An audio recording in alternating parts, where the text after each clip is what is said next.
I want to talk about an issue that's making the rounds in the Call of the Wild community, what some have coined as the Great One effect or the grinding culture. This has been a growing topic of concern among Call of the Wild players, especially since herd management came out. Now, if you don't know what herd management is, it's basically the practice of shooting mid-level animals out of your need zones, usually water or drinking need zones, and leaving the lower and higher level animals intact. For red deer, this is typically level 4s and below you leave alone. Everything between the levels of 5 and 8 you shoot out of your need zones, and you leave the 9s and the diamonds in your zones for later harvesting. And what this does is that it tricks the game's algorithm into creating a compressed spawn rate on either end of the spectrum. So you can spawn really, really low level animals, but a lot of people focus on spawning the highest level animals possible. And if you practice diamond stacking, another thing you can do by using the system is accomplish the spawning of various rare fur types like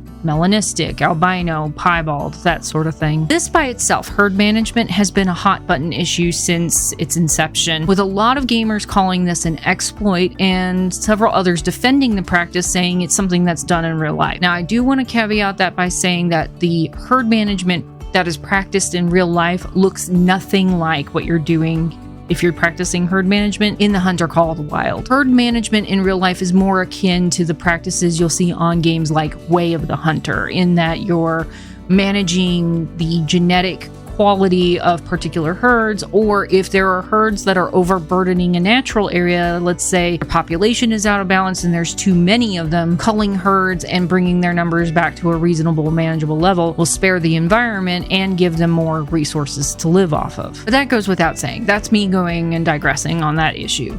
That by itself is its own thing. Last week during the Hunting Lodge livestream, Jaxie Beard came out and said that EW does not consider herd management as an exploit, and this basically vindicated those content creators who have been using it and making gains off of using it. Truth be told, I've practiced herd management and I firmly believe that that was how I got my Great One red deer. But here's the thing, both the Great One effect and herd management is changing the face of the Hunter Call of the Wild, and for some, not in a good way. I think it's time we accepted a simple truth, and that is the Hunter Call of the Wild is a grinder's game. I think EW's original intention for the Hunter Call of the Wild was to create the most authentic and realistic hunting experience you could have in a video game. And the Hunter Call of the Wild does accomplish this, but to a point. By introducing a trophy rating system and by extension the 4 Great One animals that we have, those being the black bear, the whitetail, the moose, and the red deer. When you look on the content on YouTube with the highest views, the ones that are the most successful are the ones that reference herd management and grinding in some way, whether it is to set up a grind or be effective at grinding, whatever the content may be. And I'm not talking about others' experiences, I'm talking about my own. My own channel was barely known and I had very few viewers and very few subscribers until I started referencing herd management when I was practicing it with my red deer grind. Then I saw a tremendous jump in viewership and subscriptions during that period. It tapered off significantly, however, once I backed away from using those systems and focusing on other things. But that's just how things are. From the entertainment perspective, what people like to see, so it seems, are the biggest, best animals you can find. And what are those? The Great Ones, or animals with rare and unusual fur types. And that's because that's what everyone wants in their lodges. These are not all bad things. They're noble goals because that's what the game asks us to do. But I think we need to face the fact that the Hunter Call of the Wild is designed to be a grinder's game, and whether or not it started out that way, that's what it has become. For example, Jaxie Beard himself has come out to say that most casual players of the game will likely never see a Great One in their lifetime, depending on how long they play the game, even if they play regularly. So if the spawn rates are this low for animals that we covet and that we want, how are you, the casual game player, going to fill that wonderful huge trophy mount in Sasika Safari in the Great Room with your coveted Great One if the chances of you seeing one are basically on par with getting hit by lightning? Well, one thing you can do is pray to the gaming gods that the random number generator or RNG system that is in the Hunter Call of the Wild will grace you with a random lovely chance of actually seeing a Great One, whether it's on your map or multiplayer map. The other way you can accomplish this is to work the game's algorithm and play against the numbers. Now, I do want to caveat that by saying that there is some debate on how much herd management actually influences your ability to get a great one. There are people who have gone out and set up efficient, quick herd management systems that still take hundreds, if not thousands of kills to finally get their great one. But the preponderance of evidence would support this idea that practicing some form of herd management does help. That's how there are content creators out there with 30, 40, even 50 great ones in their lodges. And even if you don't get great ones, you certainly get huge and impressive diamonds, which again is what people want to see. But if you're that person who misses the way the Hunter Call of the Wild used to be, where it literally was just,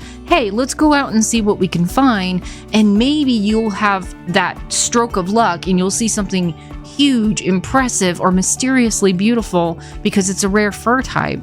What can we do to voice our opinions and create change that will bring us back to that sense of authenticity? I have a suggestion that I've been trying to seed into the conversation on EW's official Call of the Wild Discord chat and several other venues, but it typically gets downvoted and or ignored. But I wanted to see if there were like-minded people out there who think this is a possible, if not good idea. Firstly, if the Call of the Wild is a game about studying and learning animal behavior and using that to the advantage of completing a successful hunt, then why not adjust the algorithms in the programming to tweak the animal's behavior? Then again, we did see what the adjusted spook radius and the changes in the moose drinking time did, and the community kind of went haywire, myself included. But that's further proof that Call of the Wild has basically become a grinder's haven. But rather than focus on the general population of animals, I want to focus on the trophies we desperately want, the great ones. To make it more accessible,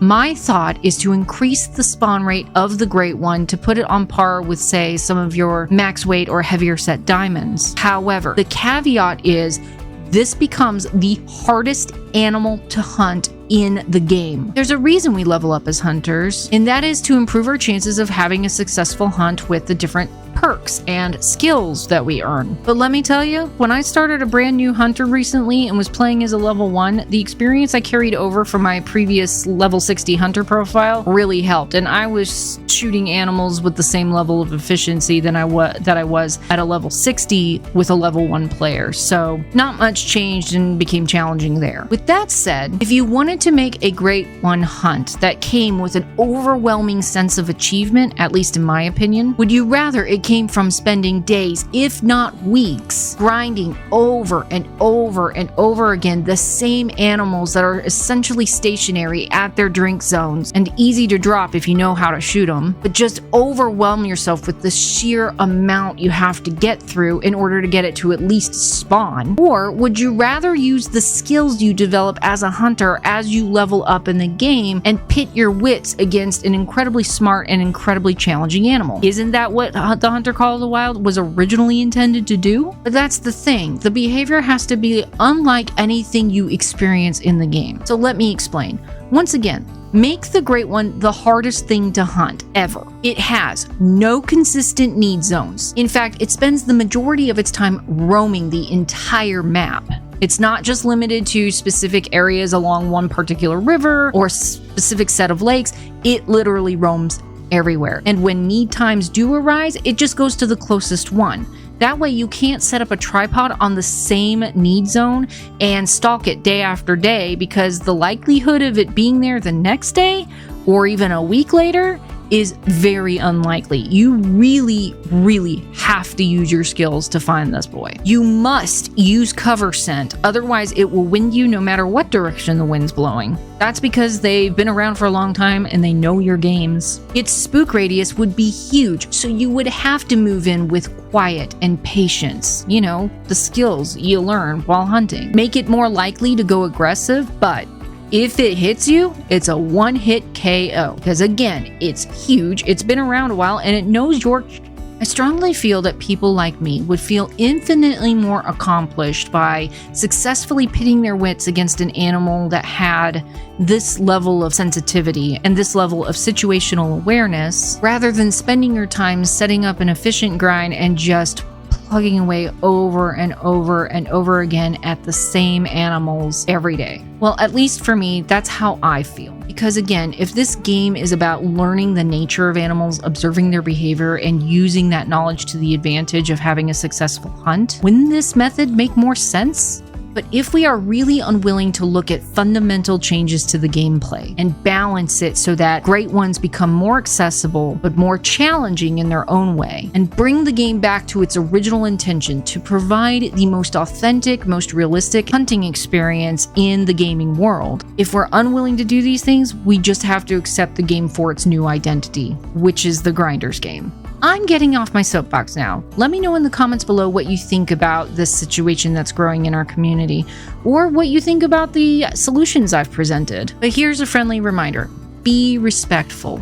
I will not tolerate any disrespect of any kind, and your comment will be deleted if I see any of that. I know this is a hot button topic. I know people get very passionate about this, but if you come out swinging, there's going to be an issue. It's okay to be in disagreement. It's not okay to personally lash out over a difference of opinion. I hate that I have to give this warning so sternly, but unfortunately that's how things are currently going right now, that it's very polarizing, these kinds of issues that we're facing as a community with this game. And I really hate to see such a great community fall apart over its differences. We all love this game, and I'm telling you, not that you need my permission, but it's okay to play it how you want to play it, until it crosses into downright cheating. But that's a topic for a whole other video. Thank you all so much for watching. I look forward to seeing your feedback and reading your comments, and I'll see you on our next adventure. Bye!